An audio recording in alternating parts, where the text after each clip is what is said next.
Yes. I'm recording this just so y'all know. It'll be. Yeah, so don't do anything that you wouldn't do at home. Okay. It'll be featured on our YouTube. Or sober. So they start off in Edinburgh, and they go to Harris Tweed. They go to Stuart Christie's shop, which is the oldest tailors in Scotland. I think they were around since the 1700, maybe 1720, I think they said. And they get fitted for these incredibly beautiful tweed suits that fit them to feet. They look quite handsome in it. And I guess they said the original store was on the Royal Mile. Bridget, you've been to the Royal Mile, right? Mm-hmm. But I guess the store is not there anymore. I don't know. I thought I heard one of the tailors say that they use 9 yards to make a kilt. And I was curious if that's what Claire Campbell from Prickly Thistle uses to make a kilt. I don't know if that's like the standard size for a kilt, or if you're particularly large or small, if they use different amounts. But I love that everything that they have at that store is all made in Scotland. That's part of their sort of locally sourced business. And it's all made on the premises. They don't like get it from anywhere else, which is really great. Makes it more authentic, right? Mm-hmm. And then they had these really, really scary looking shears that I guess were the original shears to the shop, which is pretty cool that they're still functional and they still use it. Yeah. And then after they got all decked out, they got back in the van for camper banter. Yes. And they headed out for a Gaelic lesson, I think, right? And that's where Sam got attacked by the midges. And he pulled out his midges head net. Mm-hmm. Those midges know who's the tastier of the two. That's what I think. Yeah. That's because he smells like butterscotch and stardust. Right. They're attracted to butterscotch. Yeah. All things sweet. Yeah. I was really surprised though to hear that in that episode they said that only 1% of the people in Scotland speak Gaelic now. That's most of it's up in the islands from when I taught. When I did world history, and I did a lot of Scotland with the kids, and when we tried to learn Gaelic a year ago. And the kids, we learned together, did it online and all that. So when that episode came up, of course, I showed it to the kids to see how much they actually remember, which was interesting. Not much, but it's spoken more up in the Isles. As higher up you get north, like more up in the Northern Islands, and that is where it's mostly spoken at. Yeah, I actually get notices for like schools up in that area for Gaelic teachers, so it's starting to come back. They're trying to bring it back in some of the schools. Yeah, they were talking about that. Because I think even in episode 6, when I'm kind of jumping ahead, but they head to the Isle of Skye, and I think that's where they were saying that like 95% of the people in the Isles speak Gaelic. But anyway, so yeah, I mean, it's a gorgeous language, but it's interesting to see how like Sam and Graham, they're both from Scotland, but they don't speak Gaelic, and how they had to speak it for the show. Graham cheated because he had a really, really long, I think it was a 6-minute speech he did. And he wears glasses and he couldn't wear glasses. Right. And he couldn't read the dummy cards because Dougal doesn't wear glasses, so he couldn't wear his glasses, so he couldn't really read the dummy cards really well. But they showed a little bit of that poem that Sam read, and I think it was a Robert Burns poem. Mm-hmm. And absolutely gorgeous. Sam just makes it sound so beautiful. Yeah. Just kind of sexy and just proud. Like there's just like a Scottish pride when he reads that. And then they had I think they head out to visit, I think her name is Claire. Like the name Claire keeps popping up. She is I think she was like the herbal advisor for Claire. for Katrina Balfe, or for Katrina Balfe when she plays Claire Beecham in the first episode for all the sort of herbal medical remedies. And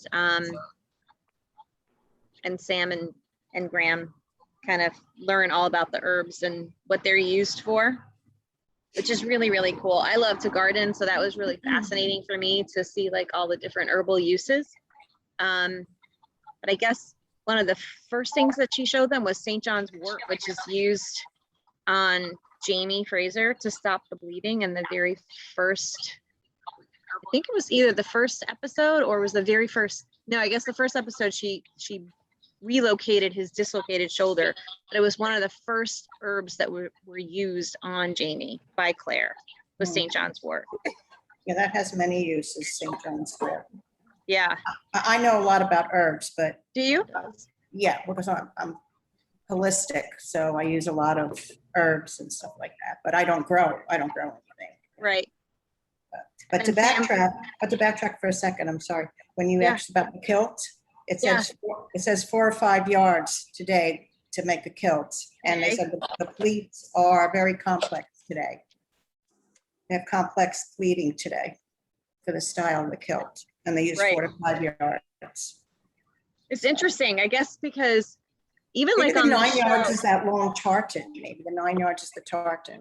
right? Because even on the show, you could see like Jamie would bring the plaid back up over, right? Yeah, And so they it's have the dark. long, so that's Right. probably the 9 yards versus the shorter ones now. Right. Right. Makes sense. Yeah. Yeah. And when they were in that herb garden, Sam saw the lavender and he wanted nothing to do with the lavender. Do you blame Yes. him? PTSD from lavender. And then they tried to rub onion on Graham's head for hair growth. Yeah. I don't know if like what we used to call those old wives' tales, Yeah. right? You know, Right. we don't know if they, you know, if they really work, you know, it's like folklore. Yeah. You know. My so- Italian grandma used to use chamomile for any bellyache. Oh, yeah, and we're Italian too, so yes. Chamomile, tea, and ginger ale. I don't know, my grandmother was from Sicily, and I don't know where she got this from, but she gave us kids, when we had a stomachache or anything, lemonade and whiskey. Whiskey. Lemonade and whiskey for like Yeah. 7 and 8-year-olds, but it worked. Yeah. though. It did work. Well, this is great for a hangover, by the way, which I might need after this. But when we had a cold coming on, or you just were feeling under the weather and you needed like a pick-me-up, my Italian grandmother would put a raw egg yolk, just the yolk, on the bottom of a coffee mug with a spoonful of sugar and stir it up. You could put whiskey in it, but if we were going off to school, she skipped the whiskey, and then hot black coffee, either espresso or American coffee, and you stir it up and it froths like almost like a cappuccino, and then you like drink it like a shot and you're Oh. ready to go. And I swear by it because it works for us. Yeah. I mean, that sounds like the old like Zabagnoni they used to call Yes. it, without the Yes. coffee though. Right. Without the coffee. Maybe it's the caffeine in the coffee that kind of helps too. I See, don't know. Now, We my never grandpa, used coffee, but we did the Zabagnoni. Like Yeah. you're talking about, yeah. my Yeah. grandpa Martin used to tell my mom, his remedy for when we all had colds and that was to give us hot toddies. Mm. Well, that was the same. I guess that's the same, like Hot the toddies, lemonade and and when- whiskey. When we were teething, to rub the whiskey on our gums. And On my your gra- teeth, right. But my mom's parents, my grandma Martin was a Patterson, so she was Irish, and Grandpa Martin is where I got my Scottish from, because I did that ancestry, and I'd come back 25% Scottish, Northern Ireland. So that's where whiskey played. They were big on whiskey, my grandparents. I think the alcohol, like, it probably makes you sweat because you get hot, and maybe that helped burn a fever off or something. I don't know. Yeah, I don't know either, but it did I don't work. think- It did work. I don't know where she got the whiskey from. In the Italian family, I don't know. Right. Usually wine. Yeah. So anyway, so that's where they were trying to rub onion on Graham's head for hair rejuvenation. And I love how like playful Sam is, you know. I mean, he's obviously now 41 because he just had his birthday, but he's just so juvenile. And I just love how that comes through in the show. Yeah. That's part of his charm. Right.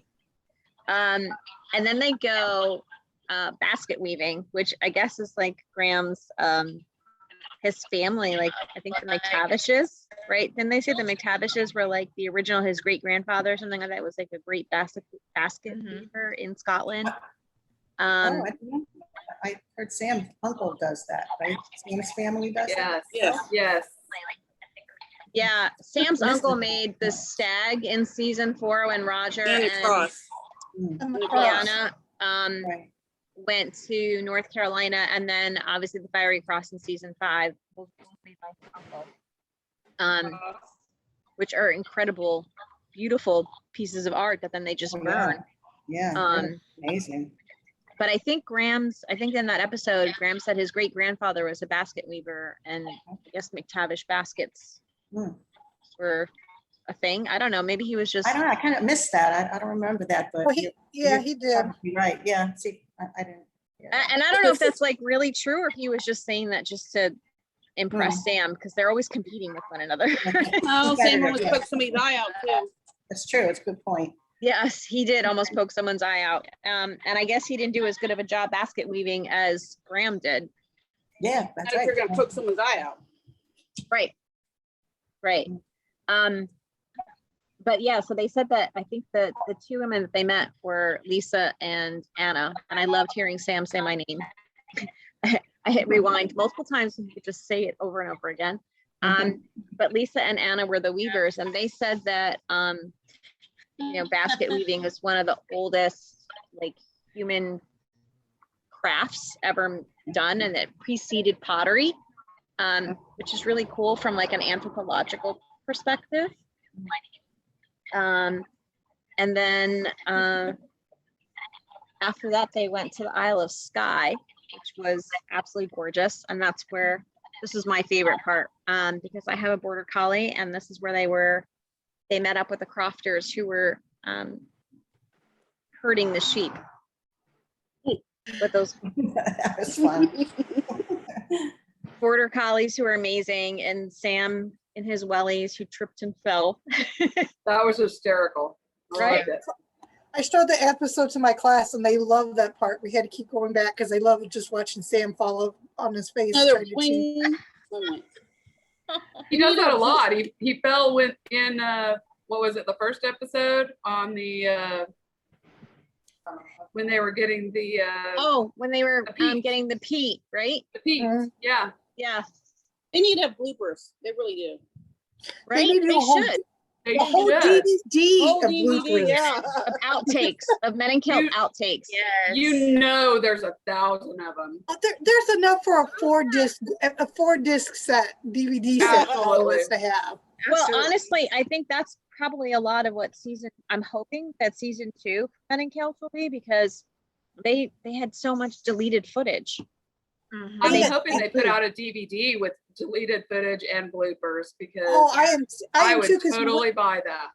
when you read the book, there's so much they didn't put in it. In fact, I'm for leisure reading for summer school. We're going to listen to Clan's Land. I'm going to have my kids listen to it and rewatch Men in Kilts, because there's so much that's in the book that's not in there. It's just something fun for us to do for the summer. But yeah, I agree with you. There's so much they didn't get in there. I wanted to see the crazy people.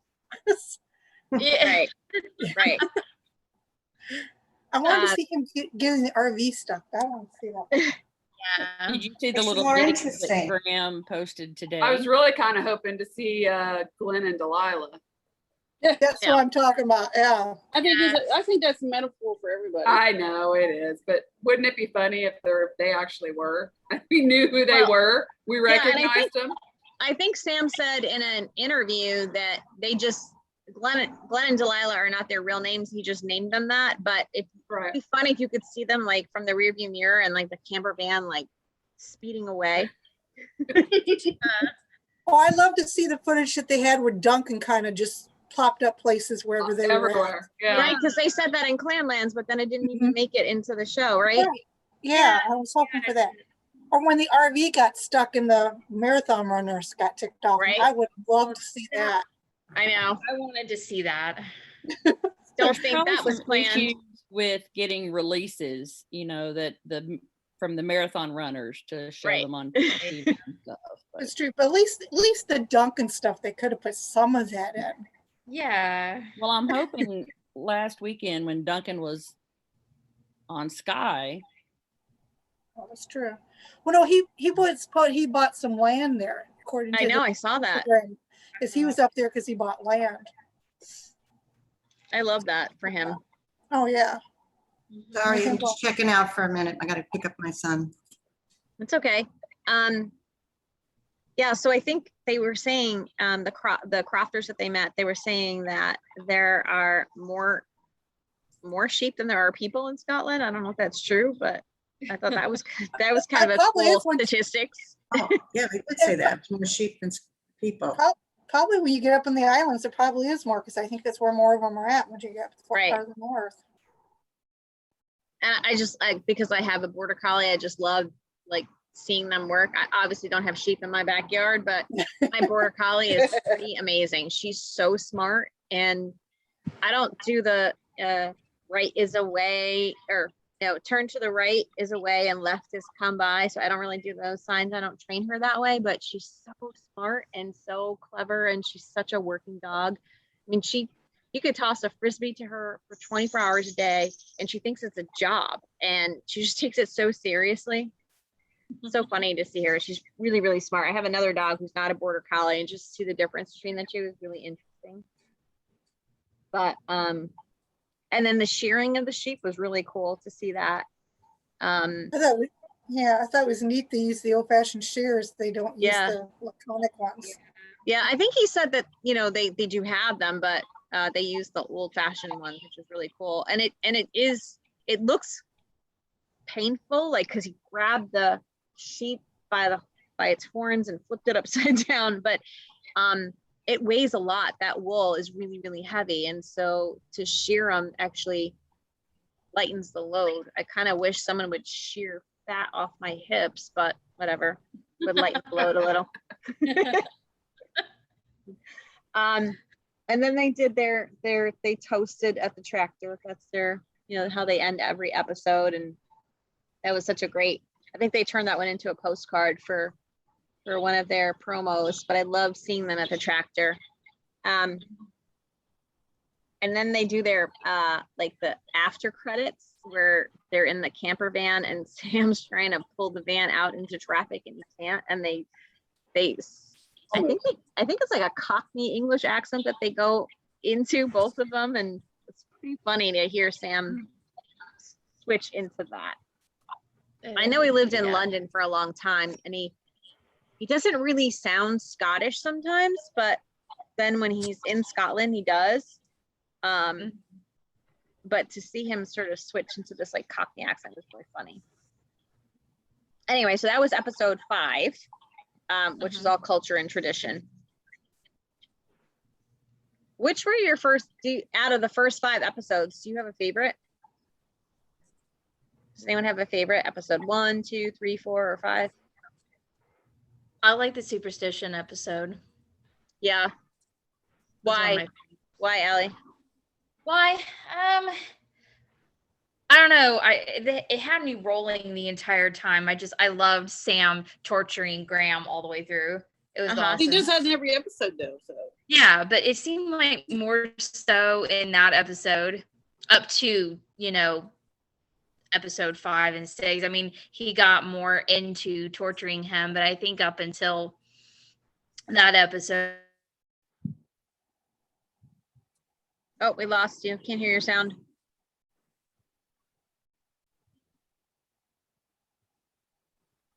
Sound's gone. Can't hear you, Allie. She froze. Oh, no, she's frozen. Oh, sorry, my internet's unstable. That's okay. You're back on. Okay. But anyways, yeah. But I like just any kind of superstitious type stuff. So No, just say you like the dead penguin and go with it. say what? The 6 foot dead penguin. Jamie, what's his name? Christoph, whatever his name is. What's his name? Jamie Christoph. No, Yeah, something like that. But yeah. I like him. I'm just gonna say what everybody's thinking, and I like the one where Sam was skinny dipping. Oh. Well, that's the first. I like this one. Well, I he like goes. them all for different reasons, but I mean, yeah, the sports episode was fun just to see, St. Andrews and some of the iconic things. Right. The Highland Games stuff was hilarious. Oh yeah. But I I like did the one feel where like he's- 5 because 5 is where, well, the midges and Yeah. I like when he's in Edinburgh so they know where all those places are. I like when Sam was in Murrayfield, and he's just so overwhelmed and just in such awe of being there, and Yeah. although he says that's the first time he's been there sober. But being near some of the players that he has admired, and I think he was just very humbled at being there. Yeah, it's he's fun such a to see him boy. impressed. Mhm. He's fanboy such a over boy, him. right? In that episode, he's like this, he's fanboying over these athletes at Murray Field the way that I fangirl over him, right? I mean, it's so Yeah. cool to see him in that perspective. Yes. Okay, so before we switch to episode 6, which is by Sea, Land, and Air, I'm gonna go refill my drink because I'm almost done and it's getting warm and I need to refresh. So Is there anybody talk else amongst in the yourselves. waiting room? There's nobody else in the waiting room. Okay. Susie, I'm gonna make you the host right now. So that way if somebody else comes, you can let them in. Okay. All right, you have power. You're in charge. Okay. Never done Right. this before, so I have no clue what I'm doing. So just everybody bear with me. Just admit them when they come in. I don't even see that. Well, nobody Okay, sees that. I see it. I see it Okay. now. All right, bye. Okay. All right. Well, Listen, a lot more icons now. Everybody left. Yeah, I thought we'd have a lot more people actually. I've tweeted a couple of times. I just had to plug in the computer. The battery's at 13%, so. Uh-oh. You better plug I'm it using- in. I did. I'm using my one from school. I'm hoping if they shut the school down, I get to keep the laptop, but I'm not hoping on it, but just, we'll see. Hopefully they don't shut, if they shut the school down, pretty much everything in my classroom gets to come with me because all those textbooks I bought myself. And I have nowhere to store it all.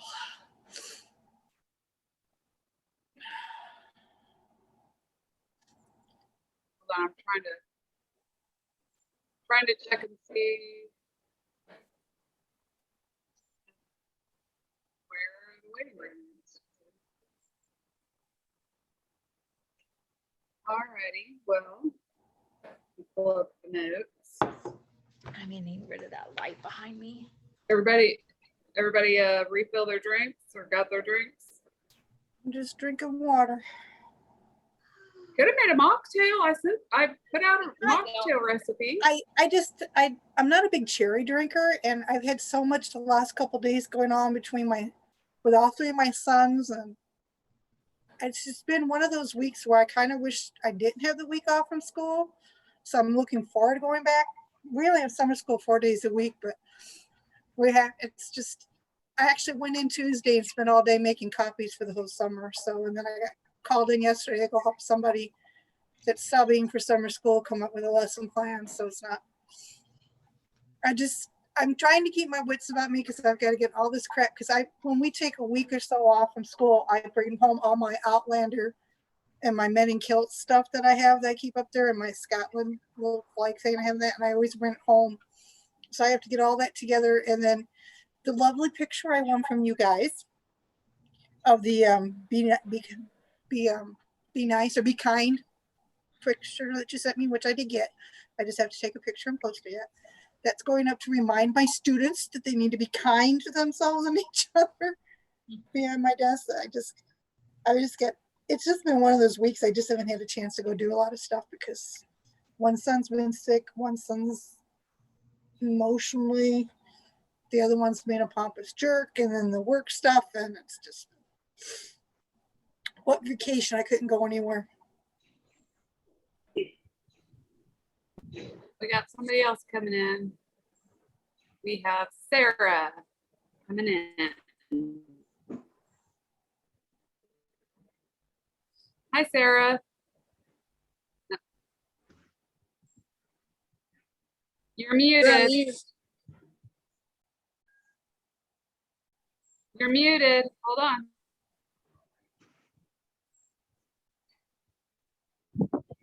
All right, I unmuted. Hi, Sarah. Hello, how are you? Good. I'm trying to see everybody. And I'm usually on my iPad, but today I'm on my phone, so. There's only 9 of us right now, so Lisa has gone to refill her drink. Who's Susan Franklin? It keeps connecting. Susan Franklin is connected to audio. I don't know. Susan, you might try going out. If you can hear, go out and come back in.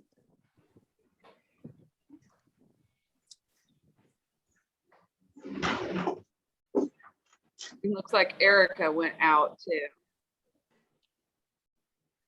Okay, I'm back. Okay.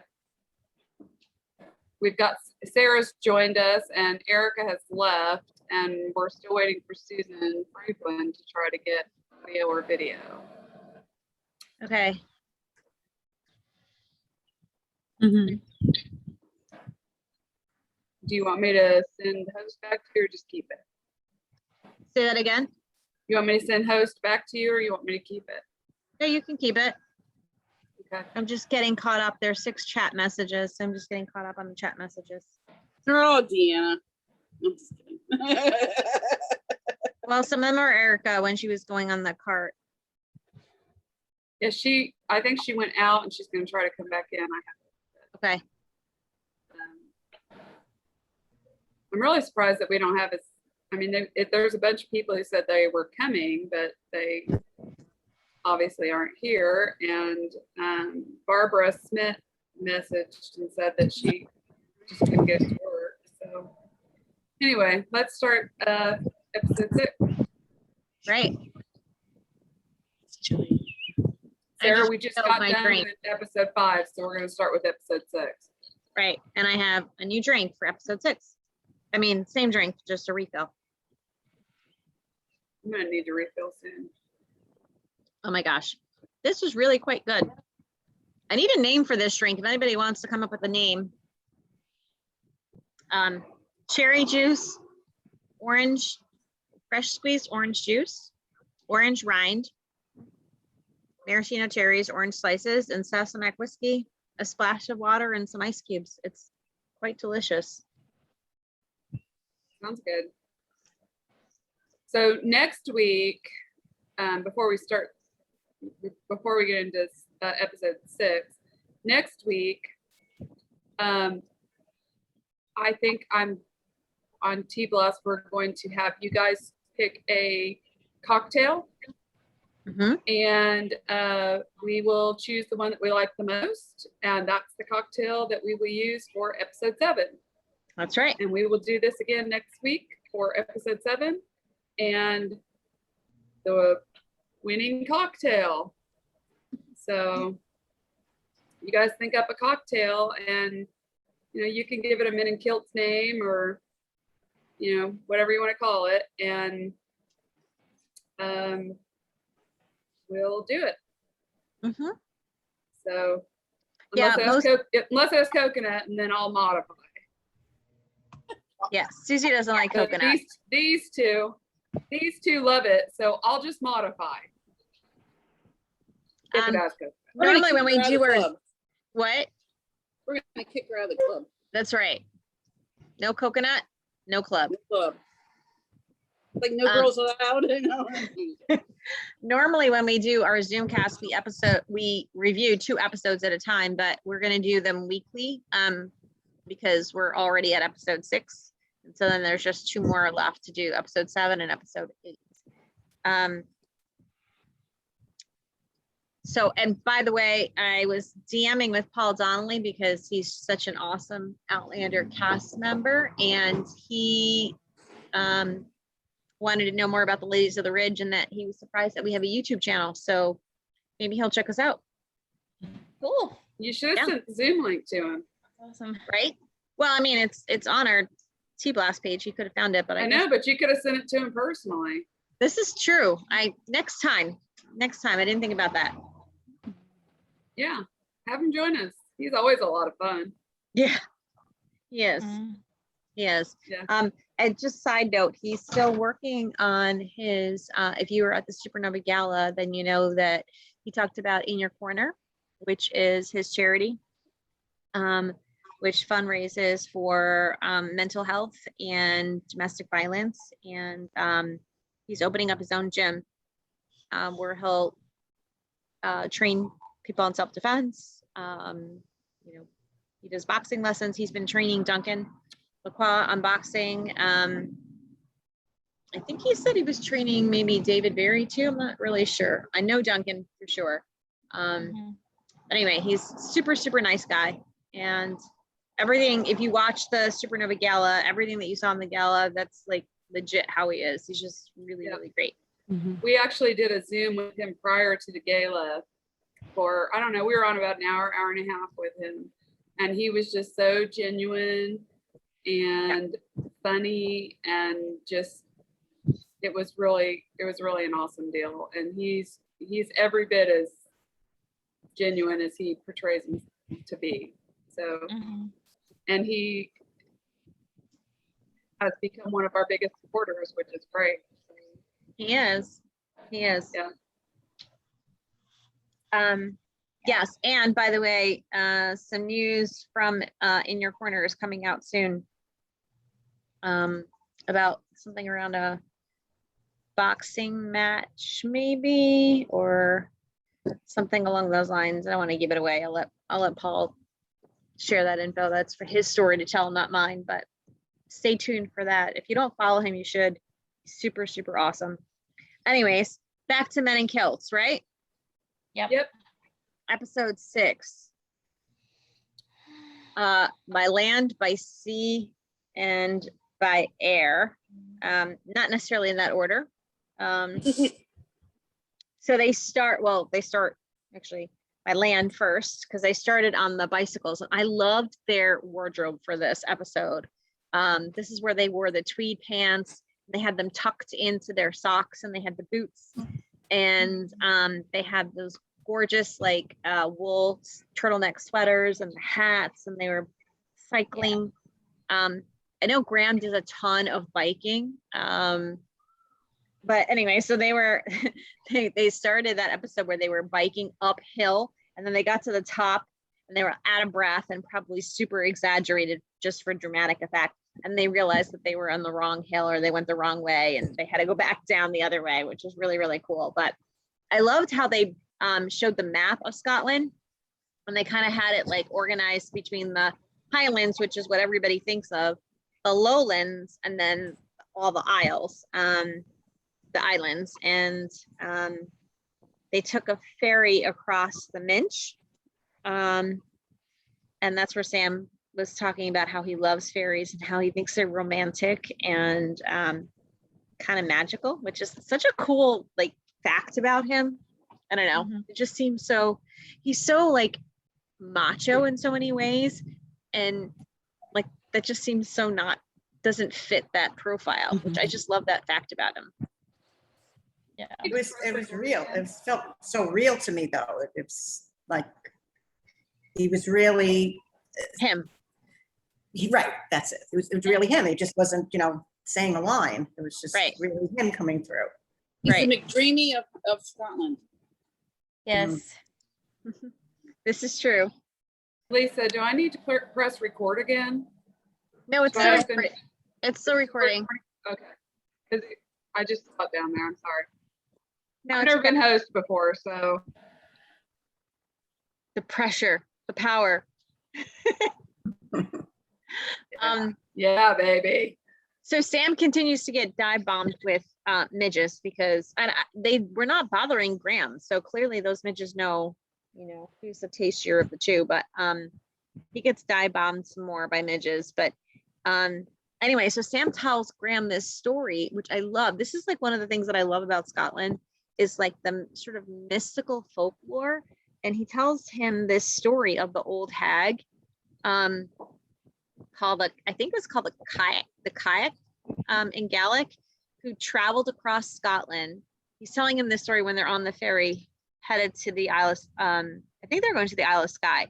But anyway, so he tells him the story of the old hag who was like this giant who dropped pebbles from her basket, and the pebbles became mountains. And I don't know. I love like these old sort of folk tales and these old stories as part of the folklore of Scotland, which I think is interesting because the last episode was on culture and tradition.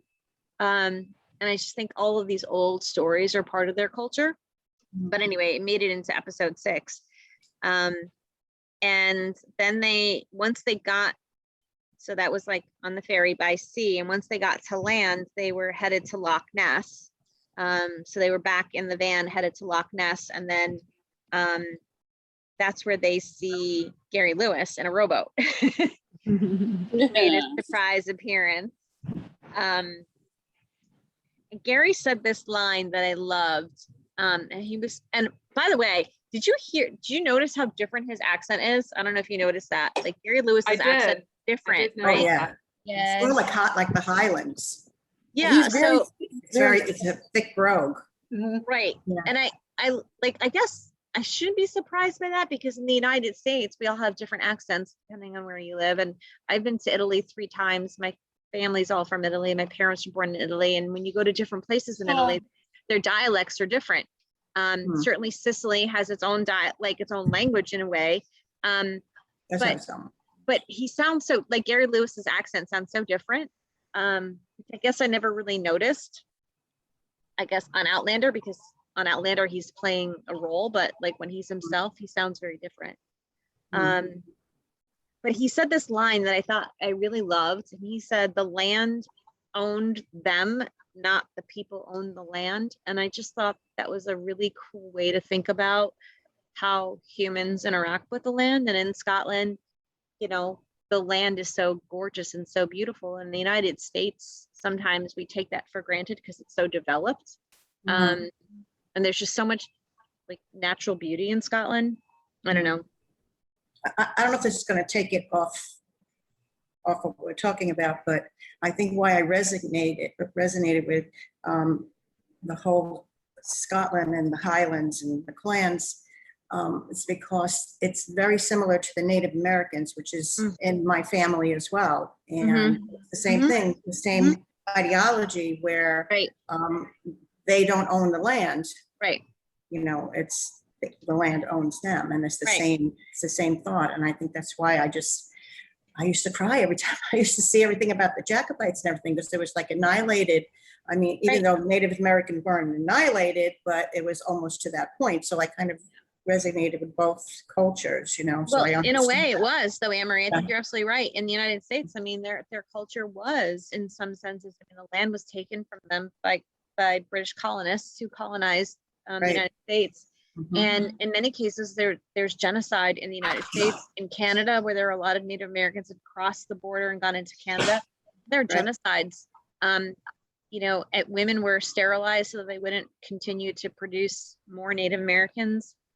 Mm. So the indigenous people of the United States were essentially removed so that colonization can take place, and that's similar to what happened with the Jacobites. And so yeah, I definitely connect with that for sure. Yeah. That got really heavy. Yeah, it did.